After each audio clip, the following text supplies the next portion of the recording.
너는 내게 부르짖으라. 요즘 현대 여성이 용서할 수 없는 남성이 있다고 그래요.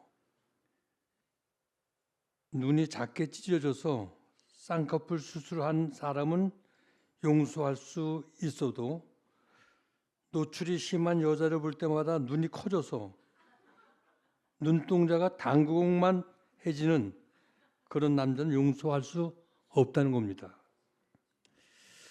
과거 있는 남자는 용서할 수 있어도 미래가 없는 남자는 용서할 수가 없답니다. 귀를 뚫는 남자는 용서할 수 있어도 귀가 막힌 남자는 용서가 안 된다는 겁니다. 머리카락이 없는 남자는 용서할 수 있어도 머리가 빈 남자는 용서할 수가 없답니다. 근데 우리 하나님도 마찬가지입니다. 죄 많은 사람은 용서할 수 있어도 죄를 인정하지 않고 회개하지 않는 사람은 용서할 수가 없답니다. 하나님께서는 문제가 많고 또 실패한 사람은 축복을 할 수 있어도 사모하지 않고 기도하지 않는 사람은 축복을 할 수가 없다는 겁니다. 야베스의 기도라는 책에 이런 이야기가 나옵니다. 존이라는 한 사람이 천국에 가서 베드로 사도의 안내를 받으면서 구경을 합니다. 아름다운 황금길, 또 아름다운 저택, 천사들의 황홀한 노래 이런 걸 들으면서 골목골목 구경을 하는데 커다란 어마어마한 창고가 하나 있더래요. 근데 창문은 없고 문만 하나 있어서 아니 저기 안에 도대체 뭐가 있을까 참 궁금을 하면서 지나가는데 그 창고를 좀 볼 수 없습니까? 하니까 베드로가 하는 말이 안 보는 게 좋을 것 같습니다. 그러니까 더 궁금해지더래요. 그러니까 이것저것 구경을 하다가 다시 요청을 했습니다. 그리고 문을 열고 안으로 들어갔습니다. 그랬더니 바닥에서부터 천정까지 선반이 꽉 짜여 있는데 그 안에 보따리들이 꽉 차 있더래요. 빨간 보따리, 파란 보따리, 노란 보따리. 근데 그 보따리 가운데 존이라는 자기 이름이 딱 써여 있는 보따리가 있더래요. 그래서 너무 궁금해서 얼른 풀어보았대요. 그랬더니 하나님께서 우리가 기도할 때 응답으로 주시기 위한 조그만 보따리들이 그 안에 있고요. 또 한쪽에는 이 땅에서 우리가 구하지 않으므로 주고 싶은데 줄 수도 없는 이러한 보따리들이 막 쌓여 있더래요. 그러니까 요즘 용어로 말한다면 본문에 우리가 알지 못하는 크고 비밀한 일들이 보따리 안에 가득 담겨진 정말 어마어마한 창고였다는 거죠. 부르짖어 기도하고 간구하기만 해도 주실 하나님의 복이 전부 준비되어 기다리고 있다는 거예요. 오늘 본문은 하나님께서 선지자 예레미야에게 보여주신 크고 비밀한 하나님의 계획들이 오늘 본문 말씀 속에 있는데 하나님의 선지자 예레미야에게 앞으로 이 땅에 되어질 모든 일들을 알려주셨어요. 그래서 그 하나님의 계획을 알았던 예레미야가 예루살렘 거리를 가면서 외칩니다. 하나님의 심정을.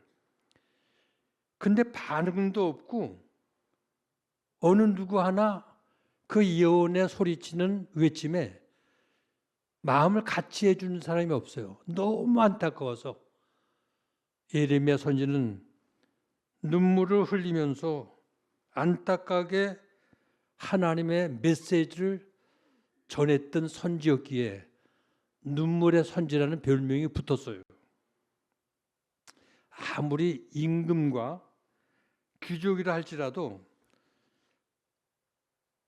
회개하라는 소리를 듣고 하나님 앞으로 돌이킬 때에 거기 희망이 있지, 외면하고 거절하게 되면 바벨론의 몽해를 매게 되고 결국 망하게 되는 그 하나님의 예언의 소리를 그 이스라엘 백성들은 외면했어요.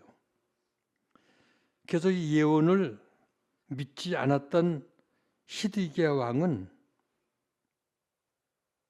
비참하게 눈을 뽑히고 바벨론 포로로 끌려가지 않았습니까?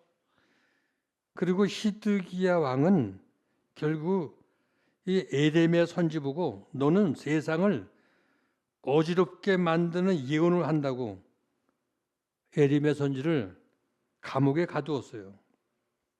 본문은 바로 이러한 때에 임하신 하나님의 말씀입니다.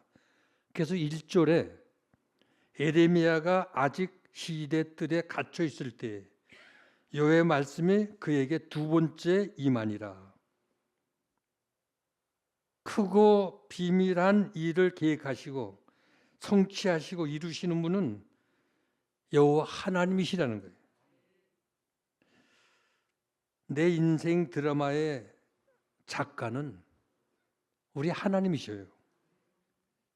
모든 드라마에는 대본이 있습니다. 대본 속에는 작가가 있고요. 그 작가의 아이디어, 사상, 놀라운 계획이 담겨 있지 않습니까? 연기자가 아무리 뛰어나고 탁월하게 노력을 해도 대본이 좋지 않으면 좋은 작품이 될 수가 없어요. 그런데 이 땅에 많은 사람들이 어리석어서 하나님의 시나리오를 무시하고 자기 멋대로 연기를 하려고 하는 사람들이 많이 있다는 거예요. 그래서 자기가 하고 싶은 대로 살아가고 자기가 하고픈 일들을 하는데 결과는 너무나 초라하고 비참하게 끝이 난다는 거예요. 그렇다면 하나님의 무대에 좋은 연기자가 누구일까요? 대본의 내용을 잘 소화해서 작가의 의도를 잘 따를 수 있는 사람이 그 지혜 있는 연기자예요. 그렇다면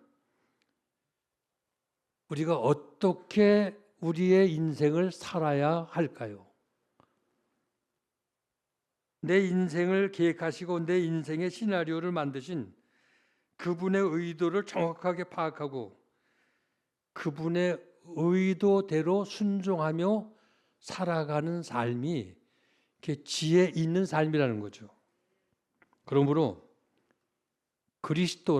그리스도인이란 이 지구라는 무대 위에 하나님의 계획하신 대본을 가지고 하나님의 뜻을 이 땅에 이루어가는 연기자 같은, 이게 바로 우리 그리스도인이라는 거예요. 여긴 엑스트라가 있을 수 없어요. 인간적인 눈으로 볼 때는 귀한 배역도 있고 좀 덜 귀한 배역도 있을 수 있죠. 그러나 하나님의 시각으로 본다면 모든 배역이 다 소중해요. 모두 우리가 하나님 무대의 주인공이라는 거죠. 그런데 이 감옥에 있는 에레미야 선지에게 우리 하나님이 어떤 말씀을 하십니까? 일을 계획하는 여호와, 그리고 계획하신 일을 반드시 성취하는 여호와. 인간들이 아무리 계획을 하고 날뛰고 뜻을 세워도 그것을 이루시는 분은 오직 여호와 하나님이시라는 거예요. 이스라엘 백성들이 하나님의 시나리오를 무시하고 제멋대로 살아가다가 하나님의 그 명령을 반역하다가 결국은 바벨론으로 포로가 되었어요. 그리고 도시마다 죽은 시체가 가득 널브러졌어요. 시디기야 임금은 두 눈을 뽑히고 포로로 끌려가고, 그러니까 하나님을 등지고 자기 뜻대로 불순종하는 사람들은 이렇게 비참해진다는 거예요. 생각지도 않은 구렁텅이에 빠지기도 하고요. 그러므로 하나님의 사람들은 고난을 당할 때 정말 내가 하나님이 원하시는 바른 길로 내가 가고 있는가? 하나님이 정말 내게 원하시는 그 일들을 내가 하고 있는가? 다시 한번 확인하고 뒤를 돌아보아야 할 지혜가 우리에게 필요하다는 거죠. 성 어거스틴은 이런 얘기를 했습니다. 사람들은 똑같은 고통을 당하면서도 어떤 사람은 하나님의 그 모든 걸 원망하면서 불평하면서 투덜대는데, 또 어떤 사람들은 그 고통 속에서 하나님을 찾으며 하나님을 뜻이 뭔가, 그리고 더 하나님께 매달리고 가까이 나가는 이런 사람들이 있다는 거예요. 그러니까 사람이 고통을 당하느냐 고통을 당하지 않느냐가 중요한 게 아니고, 우리 앞에 다가오는 고통을 어떤 자세로 맞이하느냐, 이게 중요하다고 어거스틴은 얘기를 합니다. 똑같은 바람이 불어오지만 쓰레기는 더러운 냄새를 풍기지만 꽃은 아름다운 향기를 풍긴다는 거예요.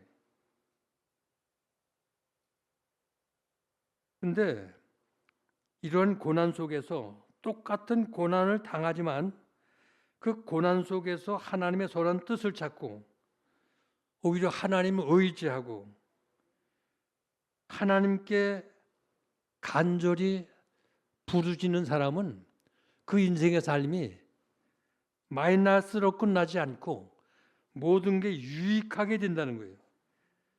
그 모든 고난과 아픔이 내 인생의 삶의 플러스가 된다는 거예요. 그리고 이런 고난과 아픔을 통해서 오히려 깊이 숨겨있는 하나님의 크고 놀라운 비밀스러운 일들을 발견하고 깨닫게 되는 이런 지혜가 생긴다는 거예요. 오늘 사랑하는 성도 여러분, 지금 에레미야는 하나님의 말씀을 선포하다가 왕궁 안에 있는 옥에 갇혔어요. 인간적으로 눈으로 볼 때 그는 이제 아무것도 할 수 없는 이런 절망적인 상황입니다. 근데 하나님은 바로 이러한 때가 오히려 더 큰 일을 할 수 있는 좋은 기회인 것을 가르쳐주고 있어요. 나라가 어려울 때 나라를 살리는 일이 중요하죠. 근데 살리는 일이 내가 앞서 뛰고 내가 앞서 뭘 한다고 해서 살리는 게 아니라 중요한 건 기도하는 일이라는 거예요. 인생의 위기를 만날 때 그 위기를 벗어날 수 있는 지름길이 바로 기도라는 겁니다. 기도는 만사를 변화시키는 힘이 있기 때문에, 그러므로 기도하는 일보다 더 크고 우선되어야 할 일은 없다는 겁니다. 이것이 에레미야가 알지 못했던 하나님의 비밀스러운 하나님의 계획이었다는 거예요. 지금 에레미야는 착각을 하고 있어요. 이런 어려운 때 이 난국을 해결하고 풀어가기 위해서는 내가 앞장서서 뛰어야 하는데 뛰지 못하고 나는 옥에 갇히게 되어서 꼼짝할 수 없는 신세가 되었으니 이제는 나는 아무것도 할 수 없다. 이게 에레미야의 생각입니다. 근데 하나님은 더 크고 놀라운 비밀을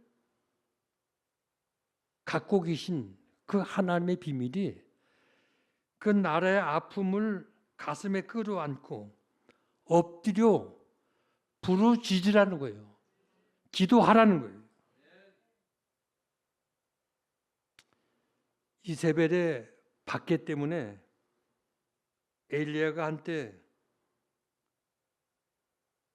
이렇게 에레미야처럼 생각을 했죠. 뛰어다니고 이세벨과 싸움을 하려고 했었는데 도망을 갔습니다. 그리고 하나님 나 혼자 뛰다가 이제는 지칠 대로 지쳤습니다. 나 혼자 남았습니다.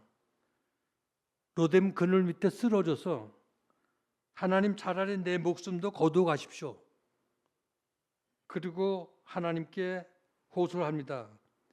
그때 하나님께서 내가 그 일을 하는 게 아니라 모든 일을 이루시는 일들은 하나님이 하고 있다.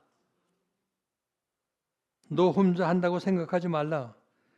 발에 무릎을 꿇지 않은 엎드려 기도하는 지금 일꾼들이 용사들이 7,000명이 내 곁에 아직 있다. 여러분 지쳐 있습니까? 우리 곁에 누군가가 지금도 기도하고 있다는 거예요. 창세기 39장 20절 이후에 보면 꿈의 사람 요셉이 감옥에 갇혔습니다.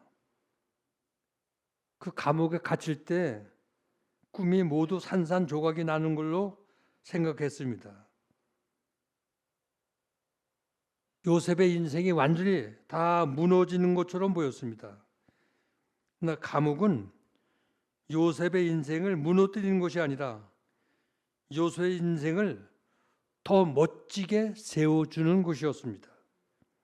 그래서 요셉의 꿈을 이루는 구체적인 장소가 감옥이었다는 거예요.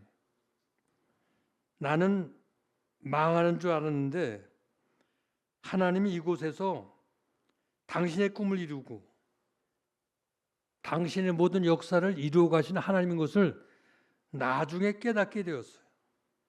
이 놀라운 하나님의 계획을 깨달은 요셉이 형님들을 만났을 때 이렇게 고백을 합니다. 그런즉 나를 이리로 보낸 이는 당신들이 아니요 하나님이시라. 당신들은 나를 해하려 했지만 하나님은 그 악을 선으로 바꾸셔서 모든 백성들의 생명을 구하기 위해서 나를 먼저 애굽으로 내려 보내셨습니다. 그래서 나를 애굽에 보내신 자는 형들이 아니라 하나님이 보내셨다는 거예요. 그러니까 내 인생의 크고 작은 모든 일들을 하나님이 하셨다는 거예요. 그러므로 이 어려움을 만날 때 골방에 기도하고 엎드려 하나님께 간구하는 기도는 놀라운 위력이 있다는 거예요. 해변가에서 인명구조대원으로 일을 하는 사람에게 누가 질문을 했습니다. 여기 보니 파도 소리도 시끄럽고 아이들 떠드는 소리, 웃는 소리 이렇게 시끄러운데 어떻게 이 많은 사람들이 떠드는 시끄러운 가운데 물에 빠져서 나 좀 살려달라고 그 절규하는 그 소리를 어떻게 듣느냐고. 이렇게 시끄러운 소리 가운데 사람을 살려달라는 소리는 소리가 다르다는 거예요. 간절히 애절하게 손을 흔들고 소리치는 구원해달라는 소리는 이게 특별하게 자기 눈에 띄고 들려온다는 거예요. 오늘 사랑하는 성도 여러분, 지금 우리가 살고 있는 이 시대와 이 나라가 지금 참 혼란하고 어려운 때를 맞이하고 있어요. 어떻게 이 나라를 바로 세워나갈 수 있을까요? 모든 일들을 주관하시고 나라의 흥망성쇠와 인간의 생사화복을 관장하신 하나님께 부르짖을 때라는 거예요. 우리의 간절한 애절한 정말 하나님께 간절하게 부르짖을 때 하나님의 귀에 들려지고 하나님께서 우리의 기도를 외면하지 않고 응답해 주신다는 거예요. 우리의 기도를 통해서 이 민족을 살릴 수 있고 이 어려운 위기를 극복해 나갈 수 있다는 거예요. 오늘 부르짖어 기도하는 여러분들 되시기를 바랍니다. 그래서 오늘 본문 33장 에레미야 3절의 말씀이 오늘 우리에게 주신 이 시대의 하나님의 말씀이에요. 첫째, 너는 내게 부르짖으라. 하나님, 내 민족을 살려주시고 이 나라를 살려주옵소서. 이 나라가 지금 방향을 잃고 혼미하고 혼돈하고 있습니다. 한국교회를 살려주시고 추락돼 가는 이 한국교회가 세계에 선교할 수 있는 교회로 하나님이 붙들어 주옵소서. 잠자는 내 민족을 일깨워 주옵소서. 내 가정을 살려주시고 내 자식을 살려주시고 우리의 간절한 부르짖는 소리가 하나님의 귀에 들려질 수 있기를 바랍니다. 간절하게 애타게 하나님께 부르짖으면 하나님 우리 기도를 외면하시지 않습니다. 지금 하나님, 우리는 외롭고 지쳐 있습니다.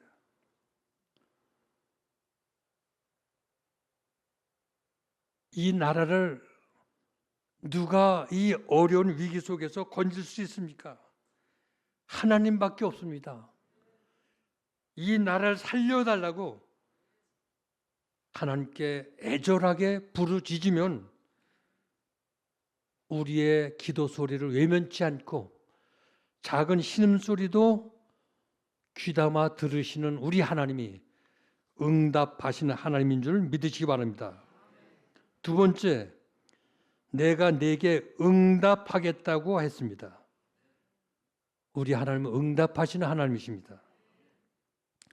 우리가 에레미야 29장 12절부터 13절 보면 너희가 내게 부르짖으며 내게 와서 기도하면 내가 너희들의 기도를 들을 것이요 너희가 온 마음으로 나를 구하면 나를 찾을 것이요 나를 만나리라. 인생의 어두운 터널을 지날 때 모든 희망이 끊어진 것처럼 보여질 때 아무도 희망을 선포하지 않을 때 세상 모든 사람들이 죽게 되었다고 말을 할 때 그때도 여전히 우리는 하나님을 바라보고 하나님을 붙들 때 우리에겐 희망이 있다는 것을 믿으시기 바랍니다. 그러므로 응답을 주시는 하나님께 부르짖는 기도하는 성도들이 되시길 바랍니다. 이런 사람들이 이 나라를 구원하고 이런 사람들이 믿음의 사람들입니다. 부르짖어 기도하는 것은 이건 신앙의 결단입니다. 인간적인 모든 방법을 다 포기하고 하나님께 전폭을 맡기고 모든 것이 하나님의 장중에 있고 역사의 주관자는 하나님 한 분밖에 없다고 하나님께 모든 걸 맡기고 기도하고 하나님께 모든 걸 의탁할 때에 하나님은 기뻐하시고 문제를 해결해 주시는 하나님이십니다. 다윗 왕도 시편 86편 7절에 나의 환난 날에 내가 주께 부르짖었더니 주께서 내게 응답을 하셨다고 고백합니다.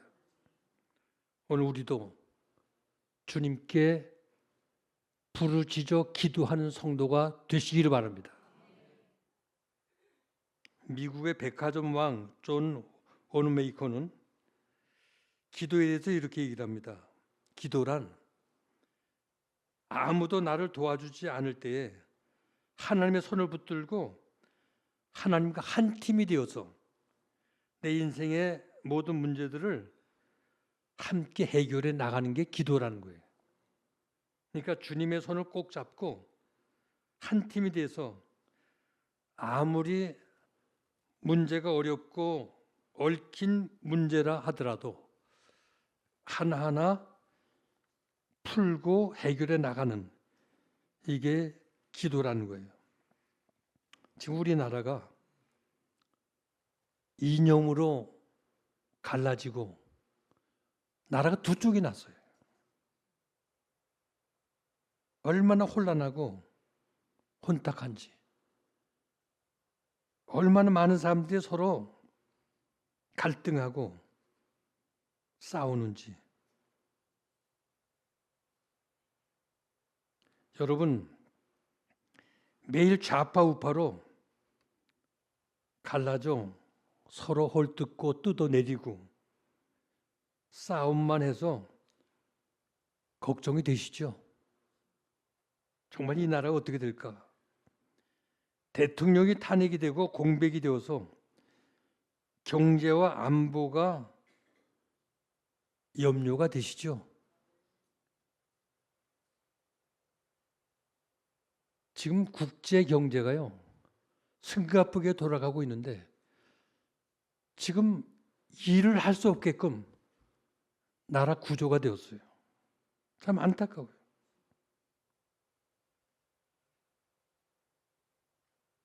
그러므로 이때야말로 부르짖어 기도할 때가 아닌가. 문제는 내 앞에 있는 풍랑의 문제가 아니라 기도하지 않는 게 오늘 이 시대의 문제예요. 오늘 사랑하는 성도 여러분,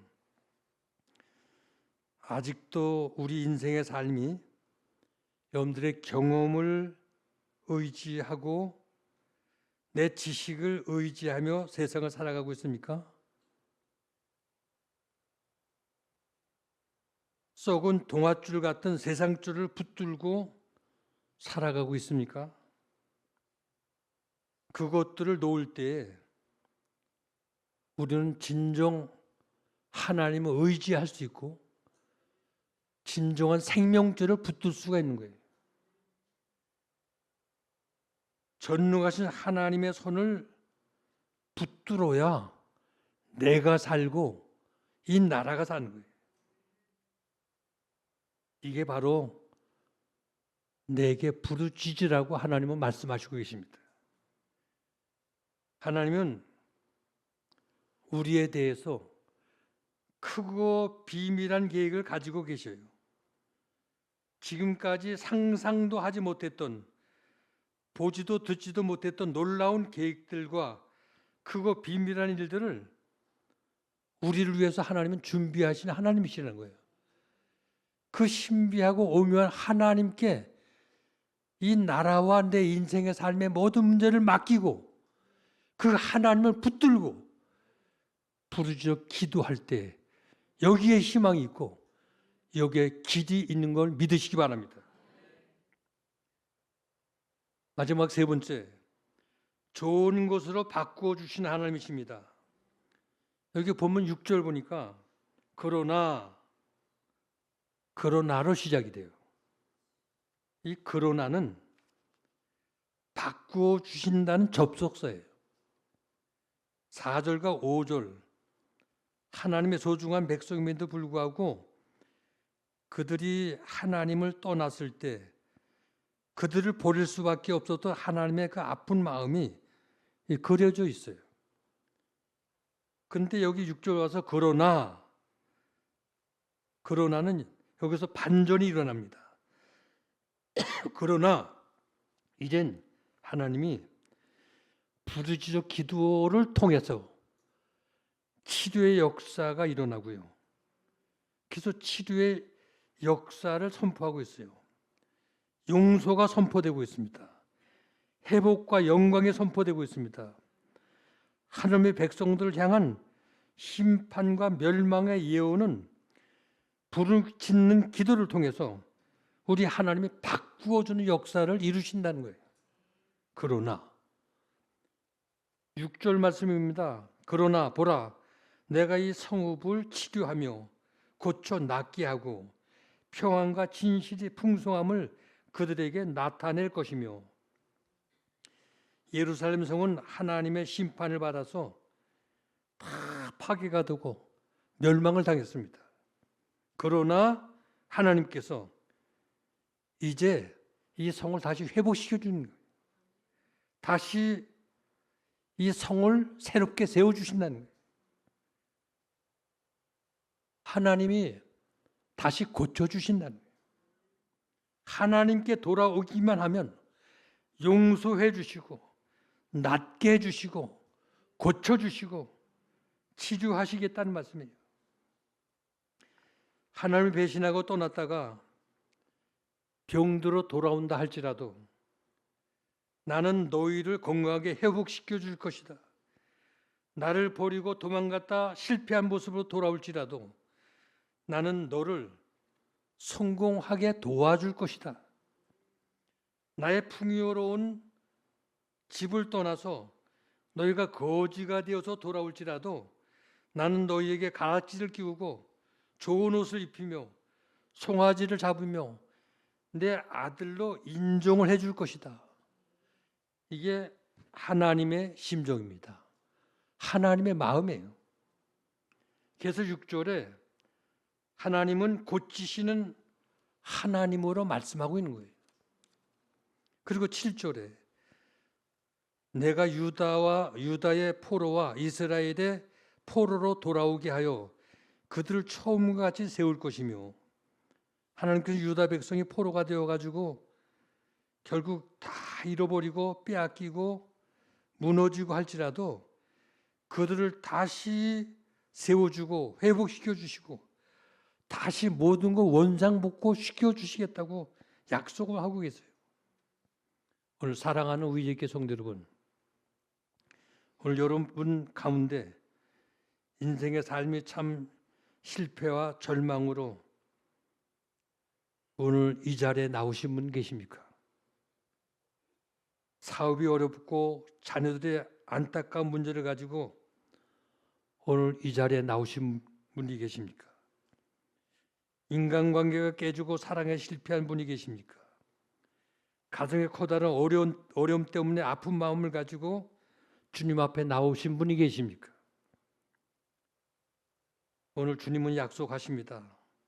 내가 너희를 회복시켜 주시고 다시 세워 주시겠다. 그래서 오늘 8절 보니까 용서하시는 하나님이 말씀합니다. 용서해 주겠다는 거예요. 지옥엔 용서가 없습니다. 근데 하나님은 용서의 하나님이십니다. 내 가슴에 용서가 없게 되면 내 가슴이 지옥이 되고요. 내 가정에서 부부관계에도 용서가 없으면 그 가정이 지옥이 되는 거예요. 그래서 하나님을 배신하고 떠났던 백성들이 하나님께 돌아올 때 우리 하나님은 용서해 주시고 세계 열방 중에 너희들이 기쁜 이름으로 모든 사람 앞에 내가 드러나게 해주신다는 거예요.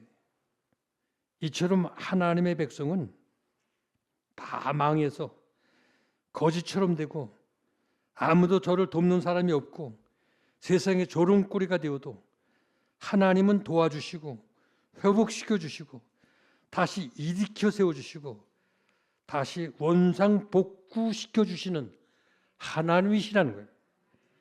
그래서 우리의 축복받는 모습을 바라보고 정말 하나님이 살아계시구나, 하나님의 저들과 정말 함께 하시는구나, 저들이 하나님께 버림을 받지 아니했구나, 이 모습을 바라보면서 결국 너희들이 나의 기쁨이 되고 너희들 이름이 영광이 된다는 거예요. 그래서 이 백성이 모든 이방 사람들이 바라볼 때 두려움이 되고 너희들을 통해서 하나님이 정말 살아계시구나, 정말 하나님께서 너희들에게 복을 주시는구나, 이걸 깨닫게 해주신 하나님이라는 거예요. 이처럼 기도는 우리의 운명을 바꾸고 나라를 구출하고 내 인생의 삶을 바꾸는 놀라운 능력이 있는 걸 믿으시기 바랍니다. 사랑하는 우리들께 성도 여러분, 부르짖어 기도하시기를 바랍니다. 그래서 내 기도를 통해서 이 어려운 위기, 이 나라를 살리고 내 교회를 살리고 내 가정을 살리고 내 자녀들을 다시 세워나가는 힘 있는 우리들께 성도들이 되시길 바랍니다. 그래서 하나님의 크고 놀라운 비밀을 깨닫고 하나님이 나를 통해 어떤 일들을 이루어 가시는 그 하나님을 찬양하고 영광 하나님께 돌리는 하나님의 사랑받는 우리들께 성도들 다 되시기를 주님의 이름으로 축원을 드립니다.